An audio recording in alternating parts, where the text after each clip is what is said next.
aset sosial, politik, agama, budaya, fisik, lingkungan alam, dan finansial. Apa itu aset manusia? Coba kita perhatikan di sini. Aset manusia itu adalah berasal dari sumber daya manusia, SDM kita yang kita punya di sekolah, yang berkualitas, contohnya guru, terus guru yang sudah bersertifikasi itu masuk di situ. Kemudian komunitas, juga komite itu juga termasuk. Jadi SDM yang kita punya itu adalah aset manusia. Sedangkan untuk aset politik, ini berkaitan dengan kebijakan dan kekuasaan. Contohnya ada kepala sekolah, ya. Terus kemudian lembaga-lembaga yang bisa mensupport kita yang ada di luar sekolah, sumber daya, distribusi sumber daya yang bisa mempengaruhi sumber daya dalam unit sosial. Kemudian yang politik sudah ya, ini budaya dan agama. Agama ini termasuk tokoh agama seperti yang kita punya ada Burida, Guru PAI itu, terus komunitas seperti yang di komite itu yang setiap hari Jumat itu berbagi itu juga. Nah itu terus kemudian instansi atau lembaga ritual keagamaan, pola relasi antar agama yang ada di lingkungan sekolah. Lingkungan sekolah ini bisa di lingkungan di dalam sekolah dan di sekitar sekolah. Kemudian yang fisik ini berupa bangunan, ruang, kelas, bangunan semua yang ada di sekolah. Lingkungan alam, ini misalnya berupa taman yang dimiliki sekolah. Kita punya kura-kura itu loh. Kolam ikan, kolam kura-kura, pohon-pohon rindang. Terus kemudian kalau finansial ini berhubungan dengan keuangan, misalnya dana pos, SPP, maksudnya keuangan yang didapat sekolah seperti itu. Jadi hari ini kita mencoba untuk kolaborasi memetakan aset-aset apa saja dari 7 aset tadi yang ada di sekolah kita.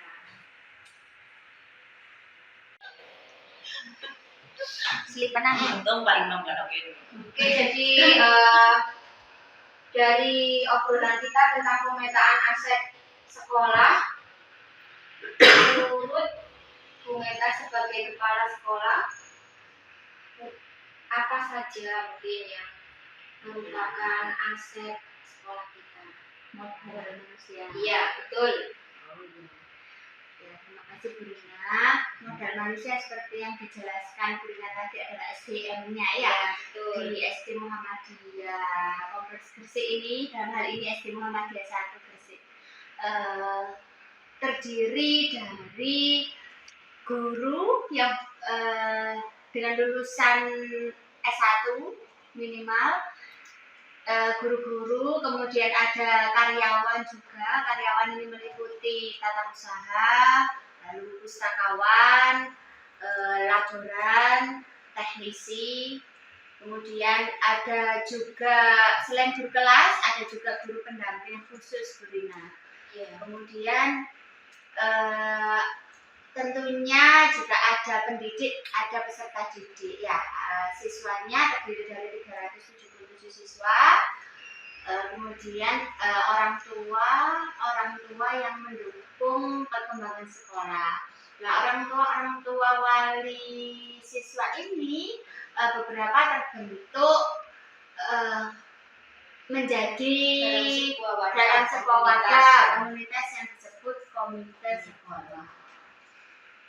Gitu. Iya.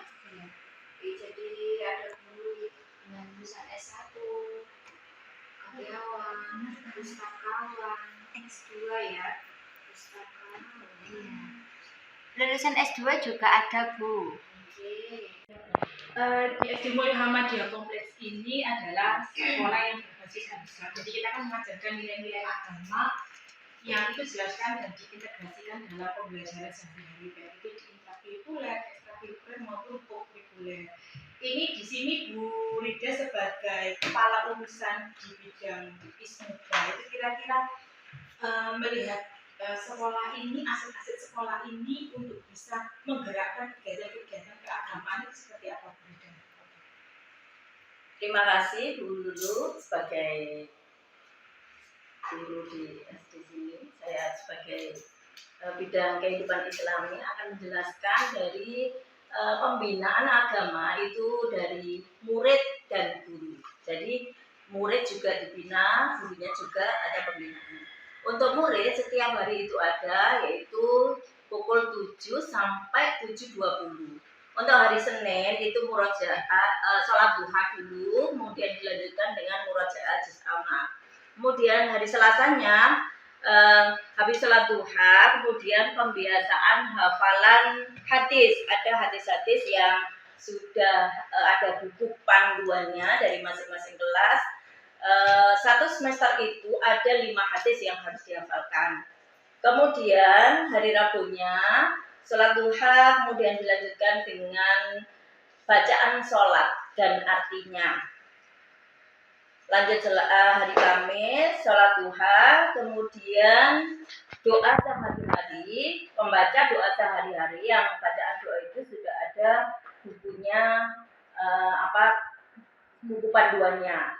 Kemudian untuk gurunya, untuk guru itu ada pengajian bulanan. Setiap bulan ada pengajian bulanan atau yang disingkat dengan pengajian HPT, Himpunan Majelis Tarjih Muhammadiyah. Kemudian ada pembiasaan guru, yaitu ngaji setiap hari. Ngajinya itu hari Selasa, Rabu, Kamis. Jadi 3 hari itu. Ini dikelompok-kelompokkan. Satu kelompok itu ada maksimal 10 orang, 10 guru. Jadi ada pembinanya masing-masing dari setiap kelompok. Kemudian untuk perekrutan guru baru itu juga ada pembinaan agamanya. Jadi setiap guru baru yang masuk di lingkungan Mugres ini ada pembinaan ibadah, baik itu wudhu, kemudian sholat, ataupun pembinaan doa-doa yang khususnya doa itu sudah sesuai dengan keputusan tarjih Muhammadiyah. Demikian, Bu. Terima kasih Bu Rida. Jadi menyambung dengan manusia tadi, memang hal yang sudah disampaikan oleh Bu Rida tadi dikembangkan dalam bentuk keagamaan di SD Muhammadiyah Kompleks ini ya. Yaitu tentang fisik, yaitu salah satunya dalam bangunan sekolah kita, ya Bu. Untuk bangunan kita, apakah sudah sesuai dengan untuk anak kita yang di kelasnya BED, untuk anak yang tunadaksa? Menurut itu gimana? Ya, memang di kelas saya ada siswa yang tunadaksa, ya ada kekurangan pada kaki karena ada kecelakaan itu. Dan di sini ruang kelasnya memang diletakkan di bawah. Seharusnya kelas 3 itu kan di lantai 2. Nah, tapi sekarang karena ada yang tunadaksa itu, sehingga kelas saya diletakkan di bawah untuk mempermudah anak ini bisa mencapai kelasnya. Dan di dalam kelas juga sudah disiapkan kursi roda untuk anaknya jika ingin pindah ke tempat lain, ingin pindah ke lab komputer atau ke masjid atau ke tempat di mana pembelajarannya dilakukan di luar kelas. Selain itu, sekolah juga menyiapkan egrang, 2 egrang. ya, atau istilahnya grup Ibu ya. Nah itu biasanya dipakai anak itu untuk kegiatan di dalam kelas. Jadi kalau dia ingin maju menjawab pertanyaan, dia menggunakan grup itu. Saya kira cukup itu Bu untuk keterangan siswa saya. Sangat betul. Iya. Terima kasih Bu. Tadi itu kan ada modal budaya, itu gimana ya Bu Susi? Maksudnya modal budaya itu. Oke, Bu Mega. Kebetulan sekolah kita itu dekat dengan banyak budaya Gresik ya. Seperti bangunan-bangunan kuno, terus ada seperti bangunan kuno itu seperti Gajah Mungkur. Terus ada lagi apa itu Bu Mega? Kemasan. Terus ada lagi pembuatan batik Gresik. Nah, itu bisa kita manfaatkan untuk anak-anak mengenal budaya di sekitar Gresik, kota Gresik yang ada di dekat SD Muhammadiyah Gresik. Jadi anak-anak setiap pada waktunya hari Jumat misalnya ada outing kelas, diajak ke sana jalan-jalan untuk memberitahukan ini loh budaya Gresik, ada bangunan kuno yang masih tetap kokoh berdiri. Ini loh ada pembuatan batik Gresik, caranya seperti ini. Seperti itu. Terus ada Gajah Mungkur. Sampai sekarang Gajah Mungkur itu juga dibuat patung lagi di jalan apa itu ya? Perempatan Petro itu sampai dibuat lagi patung Gajah Mungkur untuk melestarikan budaya yang ada di Gresik. Seperti itu. Baik, untuk berikutnya mengenai aset modal sosial. Di sini Bu Fitri, di kelasnya Bu Fitri itu kan ada 3 siswa PDBK. Nah, menurut Bu Fitri memandang siswa PDBK tersebut seperti apa? Iya Bu, jadi di kelas saya kebetulan ada 3 siswa, ada 3 PDBK. Nah itu saya melihat di sini bisa menjadi modal sosial di sekolah kita, karena dulu saat awal-awal teman-teman yang lain yang bukan PDBK itu melihat anak-anak PDBK ini itu merasa terganggu, sering dilaporkan ke saya, Bu ini loh Bu rame, nggak bisa mikir Bu, ini rame gitu.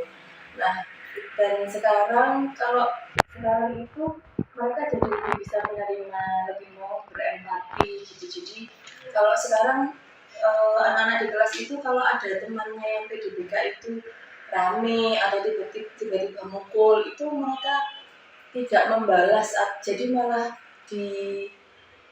dirangkul, kamu minta ini ta gitu. Misalnya tiba-tiba pensilnya dibawa, itu teman-temannya itu apa, kamu mau ini ta gitu. Malah kadang itu ada yang mereka ngajarin, kalau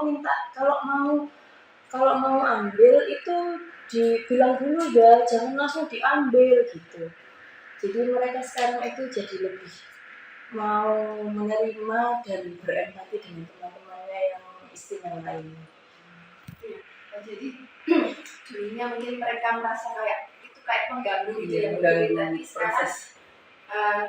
Setelah proses berjalan ternyata akhirnya timbul rasa empati, jadi mereka bisa memaklumi kondisi mereka seperti itu, terus akhirnya timbul empati, terus rasa sosial. Iya betul. Oke, setelah kita berkolaborasi, berdiskusi bersama, jadi tentang pemetaan aset sekolah, sehingga rencana tindak lanjut melalui pemetaan aset sekolah ini yang telah dilaksanakan bersama, CGP berharap aset yang ada dapat dijadikan kekuatan sekolah untuk meningkatkan kualitas pembelajaran yang berdampak pada murid. Untuk itu maka perlu dilakukan evaluasi program-program sekolah yang selama ini supaya berjalan lebih maksimal. Terima kasih atas kehadiran Bapak Ibu untuk tentang aset ini. Terima kasih juga telah mengganggu waktu luangnya. Jadi kami ini adalah kolaborasi CGP dari SD Muhammadiyah Kompleks Gresik, Bu Rina, saya, Bu Eli dan Pak Fajar untuk membahas tentang aset yang dimiliki oleh SD Muhammadiyah Kompleks Gresik ini. Semoga dari pertemuan ini akan ada guna dan manfaat untuk kebaikan sekolah kita bersama. Terima kasih. Wassalamualaikum warahmatullahi wabarakatuh. Waalaikumsalam warahmatullahi wabarakatuh. Thank you.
Saya ucapkan banyak terima kasih atas kehadirannya hari ini. Oke, di sini saya akan menjelaskan sedikit tentang aset yang kita miliki. Ada 7 aset yang sebagai modal utama dalam membuat atau menciptakan sebuah program sekolah. Yang pertama, manusia, sosial, politik, agama, budaya, fisik, lingkungan, dan finansial. Apa itu modal atau aset manusia?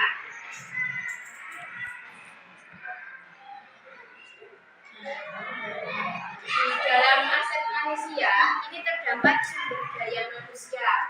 Itu bisa berupa guru, wali murid, komite sebagai penghubung wali murid dengan sekolah. Kemudian ada murid, kepala sekolah juga disebut sebagai sumber daya manusia. Murid yang beraneka ragam dengan kemampuan dan keterampilan mereka. Sedangkan sosial di sini sebagai komunitas atau instansi lembaga yang mendukung sekolah di dalam lingkup sekolah tersebut, lingkungan sekolah. Kemudian politik, ini berkaitan dengan kebijakan atau kekuasaan dalam lembaga tersebut yang dapat membantu atau mendorong kegiatan sekolah itu berjalan dengan baik. Budaya dan agama, ini termasuk budaya yang ada di lingkungan sekolah yang dapat mendukung pembelajaran atau kegiatan sekolah. Misalnya di sini dekat dengan kemasan, jajan betul, itu termasuk budaya dan agama. Kemudian selanjutnya ada fisik. Fisik ini berupa bangunan sekolah yang di situ di dalamnya ada rumah kelas, laboratorium, terus kemudian studio musik dan sebagainya. Aula juga termasuk. Sedangkan lingkungan dan alam, ini lingkungan seperti yang di lingkungan sekolah itu ada taman, ada kolam ikan, Sedangkan kalau di sekitar sekolah kita kan dekat dengan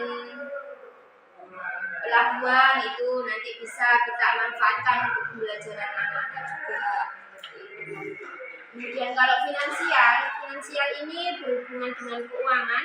Jadi apa-apa yang bisa mendukung sekolah, misalnya dana BOS itu untuk mendukung sekolah dalam hal pembelian kitab yang dibawa anak-anak itu seperti tematik seperti itu. Kemudian SPP itu termasuk dalam finansial. Nah, sekilas itu adalah penjelasan sedikit tentang 7 aset yang mendukung program sekolah berjalan dengan baik. Kebetulan kami termasuk di dalamnya, baik sebagai wakil dari orang murid maupun sebenarnya sekolah sudah mengupayakan mengoptimalkan aset ini, termasuk wali murid. Misalnya contohnya Tekok Komite itu mengadakan ada program-program kerja yang juga melibatkan wali murid, karena kita tahu harus bersinergi semuanya supaya anak-anak ini kan jadi sesuai yang kita inginkan bersama, karena kan visinya itu harus satu visi di sekolah, tentu saja di rumah juga. Nah, mungkin karena habis pandemi itu sekarang itu masih belum optimal kan, maksudnya program-program itu program komite juga belum banyak, masih juga mungkin cuma membantu sekolah dalam hal ada acara-acara. Kebetulan tahun ini 2 yang kita sudah laksanakan alhamdulillah parenting, dan mungkin yang perlu dievaluasi dari itu adalah masih kurang antusiasnya paling murid. Jadi sebenarnya programnya sudah bagus, baik sosialisasi, ada parenting. Nah itu kan insya Allah sudah bagus, pembicaranya sudah bagus, tema kita ambil yang kira-kira bisa wali murid itu tertarik, bahkan anggaplah ilmu gratis. Tapi kesadarannya itu belum dimiliki semua orang. Kadang-kadang Sabtu, padahal kita sudah beberapa waktu yang wali murid libur kan, kerja Sabtu, maksudnya itu hari libur. Mereka padahal harusnya gini, ini penting buat anak saya, yang itu kurang. Dan nanti mungkin kita yang dari mulut ke mulut sebagai teman tuh akan mengoptimalkan membantu sekolah untuk supaya wali murid ini bisa lebih antusias untuk menyukseskan acara-acara seperti ini. Jadi aset ini bisa lebih maksimal lagi untuk membantu sekolah membuat generasi ini generasi yang benar-benar seperti kita harapkan, seperti visi dan misi sekolah. Mungkin itu saja dari saya. Terima kasih. Ya, terima kasih Bu Intan, betul sekali bahwa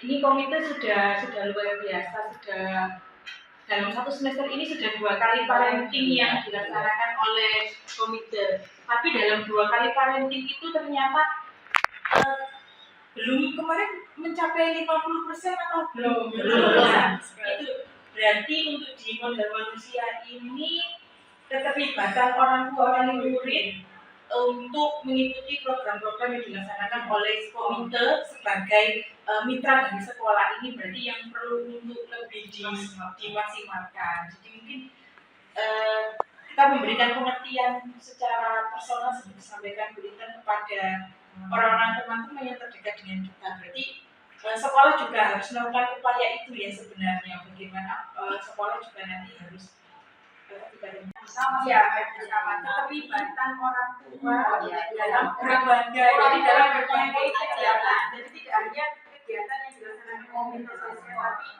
kegiatan juga yang dilaksanakan oleh sekolah.